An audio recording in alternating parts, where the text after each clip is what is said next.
People think audits happen because the IRS suddenly becomes curious. That is not how it works. Curiosity is too human, a word for what is really happening. The modern tax system does not begin by wondering, it begins by comparing. It takes your return, sets it next to other returns from people with similar industries, similar categories of deductions, similar geographies, similar economic patterns, and then asks a colder question than most people realize: does this story fit? That is the real question. Not, did you intend to cheat?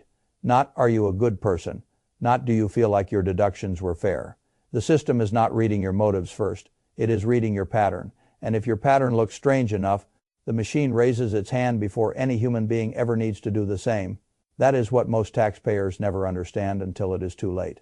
They imagine an audit is some random lightning strike, some unlucky event, some bureaucratic accident that could happen to anyone for no reason.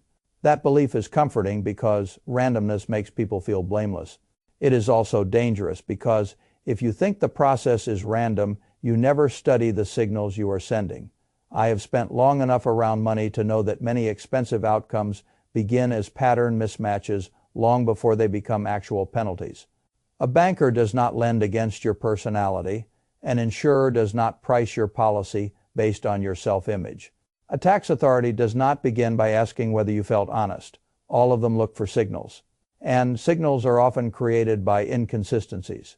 That is why I want to talk about the red flags the IRS is likely to care about in 2026, not as a checklist to fear, but as a deeper lesson in financial storytelling, because a tax return is not merely a stack of numbers. It is a narrative told in arithmetic, income, deductions, losses, credits, property records, mileage, meals, office space, travel, participation, reported expenses, lifestyle clues. All of it adds up to a story. If the story sounds reasonable, supported, and economically coherent, the return can usually travel quietly through the system. If the story sounds strained, inflated, contradictory, or statistically out of character, then the machine begins treating it less like a boring filing and more like a possible event. That is where people get into trouble.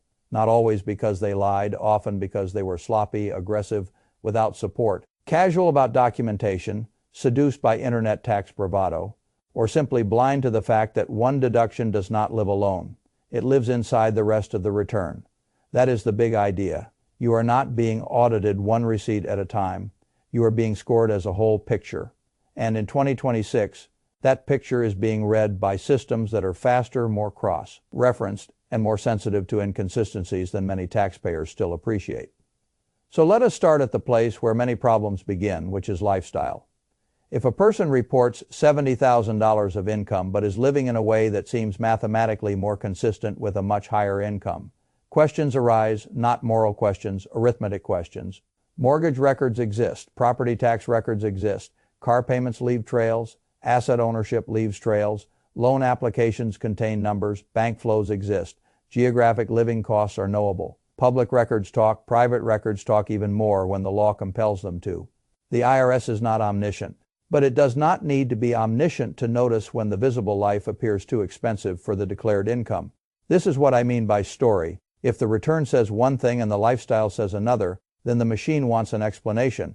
Maybe the explanation is clean. Perhaps there was a one-time gift, inherited assets, a spouse, income, savings drawdown, or some non-taxable source that supports the spending.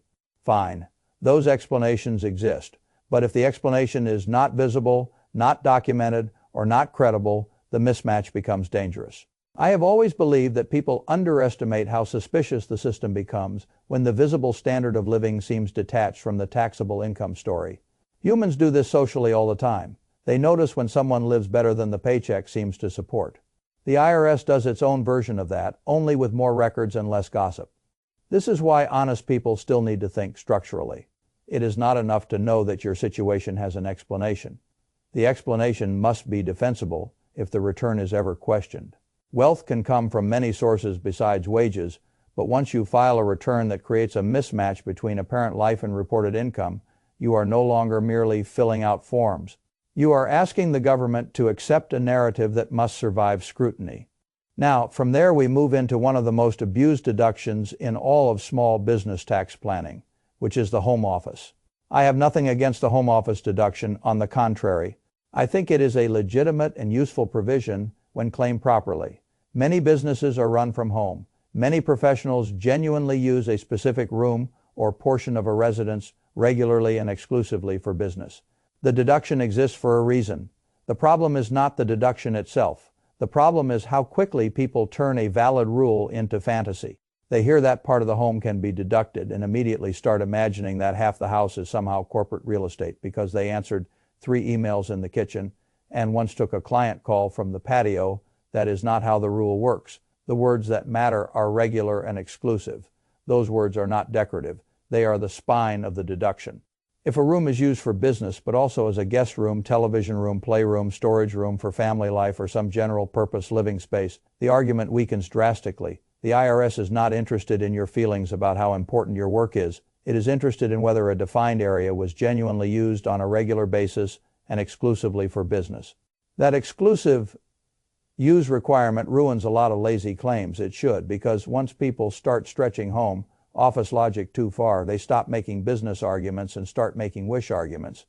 This gets even more dangerous when multiple businesses try to claim the same office area, or when the space claimed is wildly disproportionate to the business described. A giant office deduction attached to a tiny consulting side gig can look odd. A huge portion of a residence claimed as business use for a business that barely exists on paper can look even odder. Again, the issue is story. The space, the business, the revenue, and the use pattern need to make sense together. I keep returning to that phrase because it governs everything here. The return must make sense together. Then come deductions that do not match the industry. This is one of the most underestimated red flags because taxpayers tend to think in isolation. They know what they spent. They know what they want to claim. They do not always stop to ask whether those deductions look normal for the kind of work they actually do. But the system asks that question. A contractor deducting tools, vehicle costs, materials, fuel, or subcontractor expense does not look strange. A software consultant deducting code platforms, cloud tools, devices, and subscriptions does not look strange. A designer deducting equipment, software, and creative services does not look strange. A return becomes more interesting to the IRS when the deductions begin looking statistically unusual for the kind of business reported. Unusual does not mean illegal. That is very important. There are legitimate reasons a business may have expenses outside the norm. Maybe it is scaling. Maybe it is launching. Maybe it is litigating. Maybe it is restructuring. Maybe it is unusually travel-heavy for a valid reason. The problem is not unusual deductions. The problem is unusual deductions without records, without proportion, without context, or without a business explanation that survives daylight. That is where the trouble begins. People hear online that everything can be written off if it can be defended. That is the sort of sentence that sounds clever until the day your defense needs invoices, contracts, logs, meeting notes, contemporaneous records, and a coherent reason another person can understand. A vague story that felt persuasive in your own head becomes much less persuasive when it has to be read by someone whose job is to see hundreds of returns that all claim to be special. That is why I tell people not to think first in terms of what can I get away with. Think in terms of what would look sensible to a skeptical person who knows my income level, my industry, and my records. That question saves people a lot of pain. Now let us talk about vehicles, because this is where fantasy and laziness often marry one another and produce audit bait. One of the common mistakes I see is the claim of 100% business use on the only car in a household.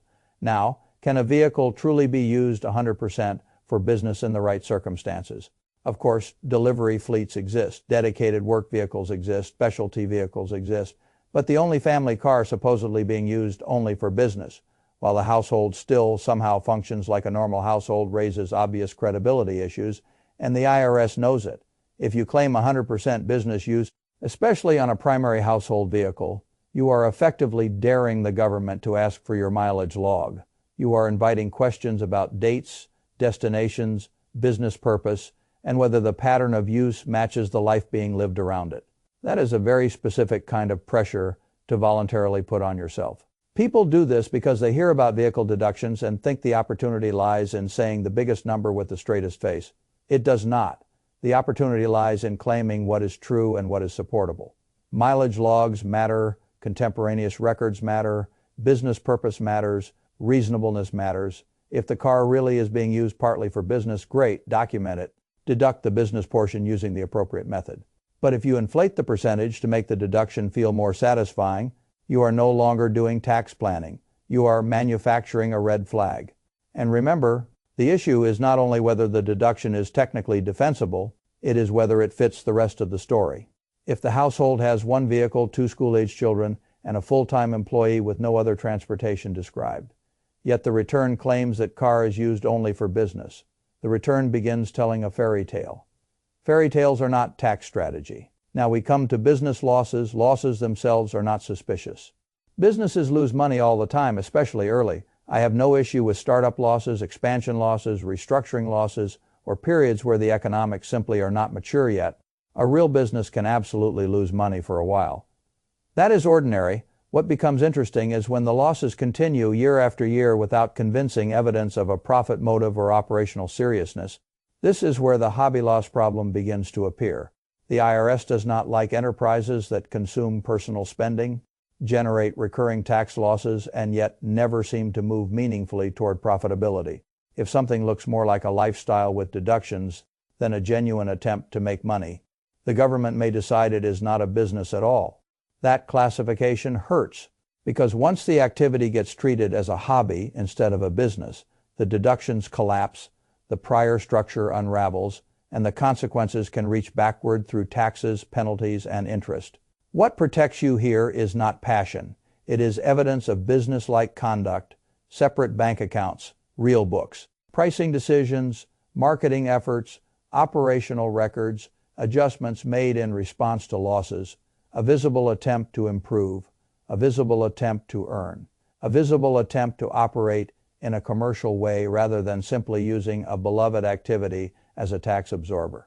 Again, we return to narrative coherence. If you say you are in business, then there should be signs that you behave like someone in business.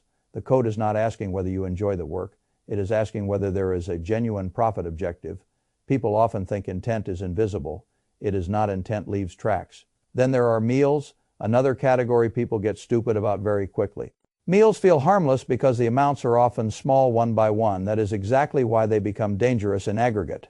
A single business meal is ordinary enough. $12,000 of meal deductions on $60,000 of income begin sounding like a life being subsidized rather than a business being carried on. And once the ratio gets loud enough, the deduction becomes not just a line item but a signal. Business meals require a business purpose. Usually they are only partially deductible under the ordinary rules. They need receipts, they need names, they need context, who was there, why were you there, what business was being discussed, why was the meal ordinary and necessary in carrying on the activity. You would be amazed how many people have none of this. They swipe the card, keep the charge, and later tell themselves the dinner was vaguely related to business because they mentioned work at some point in the conversation. That is not support, that is self-soothing. A meal deduction should be able to survive a simple skeptical question. Why was this meal a business expense? If your answer is fuzzy, emotional, or reconstructed after the fact, you have a problem. Now, let us move to short-term rental losses, because this is one of the hottest and most misunderstood areas in current tax planning. There is nothing inherently improper about using short-term rentals to generate large deductions. Under the right facts, the math can be very favorable, but the operative phrase is under the right facts. The public often hears only the happy part: buy the property, accelerate the deductions, offset the income. They hear the upside and not the conditions. One of the crucial conditions is material participation. That phrase does a great deal of work. If you have a full-time job elsewhere and still claim hundreds of hours of active management in a rental operation, the IRS may reasonably wonder whether the time existed in the way you say it did. If the hours are not supported, if the logs are weak, if the participation is exaggerated, the losses can be reclassified as passive. Once that happens, the whole tax result changes. This is another place where online tax talk has done a lot of damage. It has convinced people that if a strategy exists in principle, then they personally can use it without friction, without records, and without matching the operational facts to the tax position. That is not how any of this works.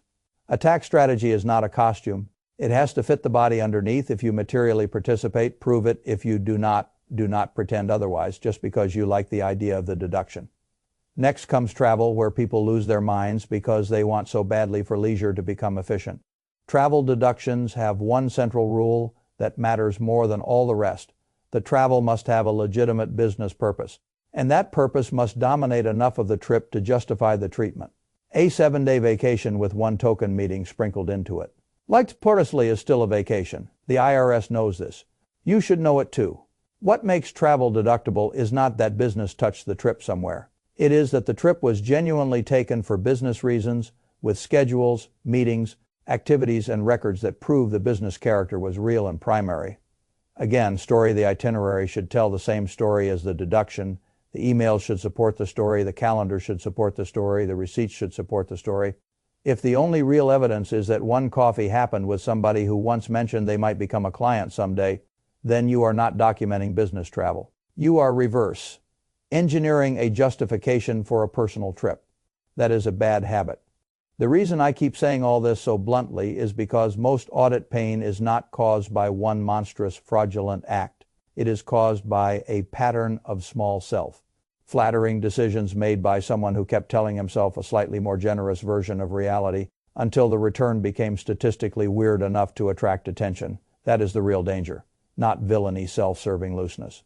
Now, let us talk about the broader audit strategy for 2026, because I think people misunderstand what the IRS really wants. It is not chasing every tiny mistake in America one human at a time. It is looking for inconsistencies. That is the word to remember. Inconsistencies between income and lifestyle. Inconsistencies between the business claimed and the deductions taken. Inconsistencies between vehicle use and household reality. Inconsistencies between repeated losses and the supposed profit motive. Inconsistencies between meal levels and business scale. Inconsistencies between claim participation and the hours available in a real day. Inconsistencies between travel narrative and actual itinerary. When those inconsistencies pile up, the return becomes interesting. And once a return becomes interesting, all the little places where you told yourself good enough can become very expensive. So what is the safer posture? Simple, though not always easy. Clean records, separate accounts, logical deductions, contemporaneous documentation, reasonable proportions. A story that makes sense without acrobatics. That is what I would call being audit ready. Not paranoid. Ready. People think audit readiness means living in fear of the IRS.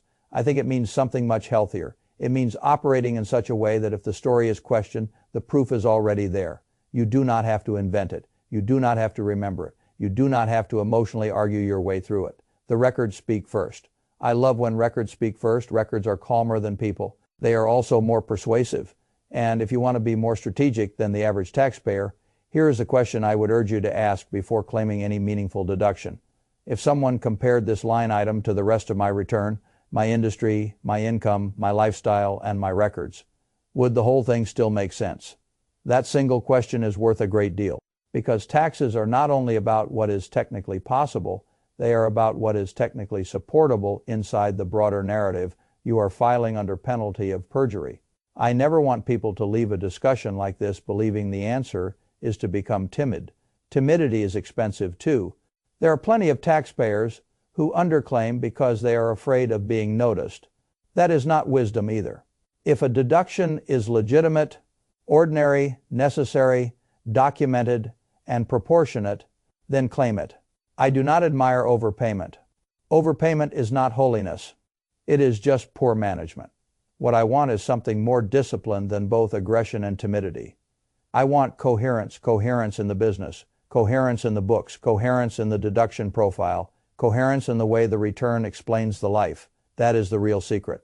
The IRS is not only looking for criminals, it is looking for stories that do not hold together. Make sure yours does.